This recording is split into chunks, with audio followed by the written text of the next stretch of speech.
So we're gonna be watching how one man survived being lost 438 days at sea in real life lore. The Pacific Ocean is mind-bogglingly big. If you started here off the coast of northern Chile and dug a hole straight through the earth and came out on the other side, you'd discover that you'd still be in the Pacific Ocean in the South China Sea. The Pacific covers about 1/3 of Earth's entire surface, and it's bigger than all of the land on Earth combined. Except for a few scattered islands, it's also mostly empty, which means that if you're ever unfortunate enough to get lost here, there's a very good chance that nobody will ever find you. Which makes the story of Jose Salvador Alvarenga and his rescue all the more fascinating. He currently holds a world record that he achieved on accident and that probably nobody wants to beat. The longest time spent being lost at sea. Against all odds, he somehow survived being lost for 438 days in the Pacific, so his record probably won't be beaten anytime soon.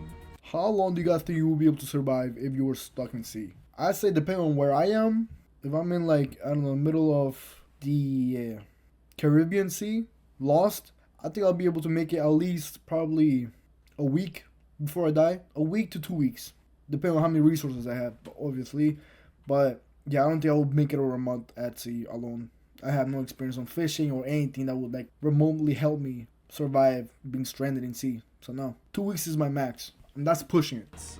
How did he do it? The answers lie in how his misadventure began. In 2012, Alvarenga was an experienced fisherman in Mexico. On November 17th, he and another guy named Ezequiel Cordoba departed together on their small fishing boat from the tiny fishing village of Costa Azul on the Mexican Pacific coast. They planned to only work for a 30-hour fishing shift, so their boat was pretty small and not at all equipped for the nightmare that would come. It was basically a canoe with no roof or cabin, was only 7 meters long, and only had one small motor and a refrigerator for storing their fish. They knew that a storm was coming near the area, but fishermen in these parts of Mexico can earn enough money in a day to support themselves for an entire week. So they decided to take their chances and traveled 120 kilometers away from the coast to work. At 1 a.m., the storm hit them and was threatening to sink their boat. In a panic, the two men cut their fishing lines and dropped everything they catch and most of their gear overboard to make themselves more maneuverable. They were 6 hours away from the coast, so they traveled through the storm and the night in a desperate attempt to get back. Why would you want to go 6 hours away from land in a little tiny boat that's 7 meters in the middle of the ocean? That sounds like a super bad idea. I would understand if it's like, I don't know, 2 miles away from sea where people still can kind of see them, but 6 hours away and no one knew that they even went away. So 7 a.m., they were only 24 kilometers away from the coast and could see mountains on the horizon. But then awful luck struck them and their motor died. Without any paddles, oars, or sails, the unusually strong wind began pushing their boat back out towards the ocean. Their onboard radio still thankfully worked, however, so they frantically reported their position to their boss, who responded saying that he was coming, but their battery died and all they heard afterwards was silence. Imagine the frustration that they must have both felt in that moment as their radio died and all contact with the outside world with it. And as they watched the mountains and the horizon that they were so close to slowly disappear as their boat that they were trapped on gradually was pushed back out into the vast abyss.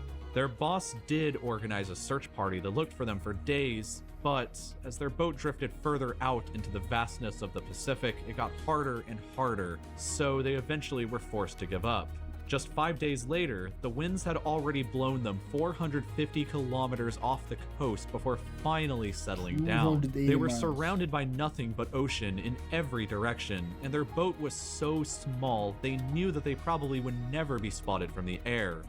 That's so sad because at night, just spending one night alone in the darkness of the sea is scary as shit because you can't see anything. The only thing that's like giving you light is the reflection of the moon, but the moon doesn't really help seeing anything on land, to be honest. It helps a little bit, but in the middle of the ocean, you see nothing, so you never know if a wave is coming at you whatsoever. Had no flare gun or any other way to signal for help other than by waving, so they knew that their chances of survival were going to be slim. They had no supplies left on board, so they were forced to catch tiny fish or birds that landed on their boat with their bare hands for food. They grabbed plastic bottles that they found floating nearby them and used them to collect rainwater for drinking water. But during long periods of no rain, they were forced to mostly drink the blood of turtles that they caught with their hands or their own urine. The blood of Imagine going turtles. day after day, month after month in a tiny box with only one other person to talk to, and the only other ways to entertain yourselves being catching fish or napping. It's easy to understand how somebody could go insane under these conditions, which, according to Alvarenga's story, his friend did.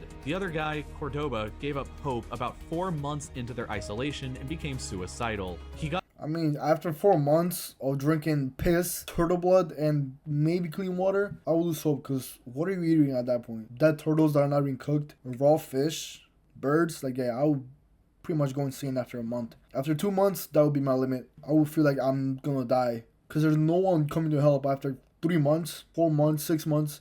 A whole year has passed, and they still haven't found you, but you're still alive. I would go insane. I would lose hope too. I don't blame him. sick from all of the raw food that they were eating and refused to eat and eventually starved to death. Alvarenga was then all alone in the middle of nowhere with no other human in sight as far as the horizon could see, a Damn. tiny speck inside of the enormous Pacific.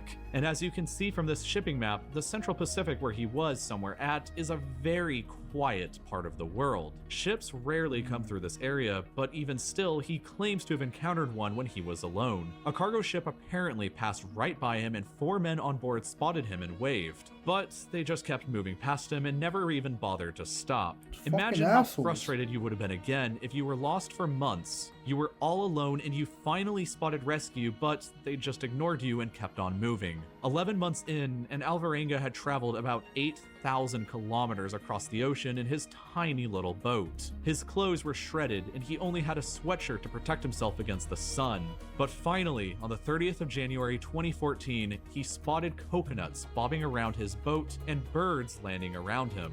He knew that land was near, and after drifting some more, he discovered an island that appeared to be uninhabited. It took him half a day just to drift near the shore when he finally jumped out of his boat and left its safety for the first time in over a year.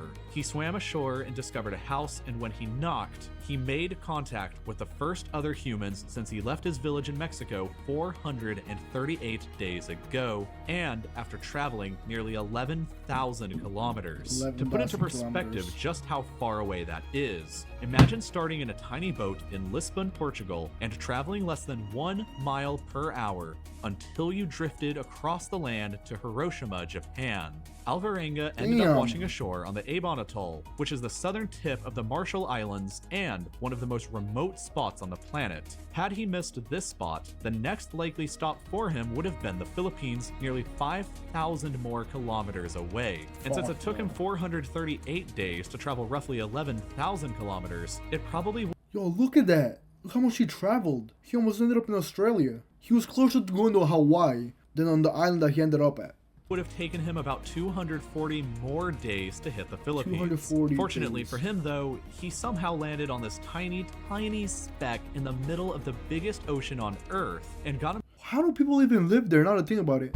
Who lives there? All I see is tiny dots on my screen right now. Why would you want to live there? There's nothing around you. himself rescued because of it. Later, he was flown back to his home in El Salvador, where he published a book and got himself sued by the family of his friend who died on the boat, because they claim that he probably ate him. So, the lesson is, even if you survive He more than a probably ate year him? stranded at sea, you could still end up getting sued over something that you may or may not have actually done while you were out there.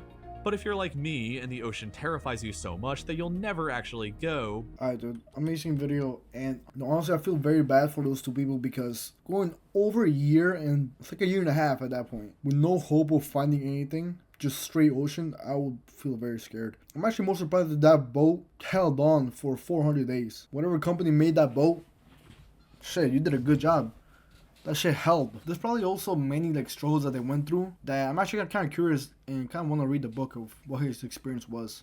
Missed the video, and I'll see you guys in the next one.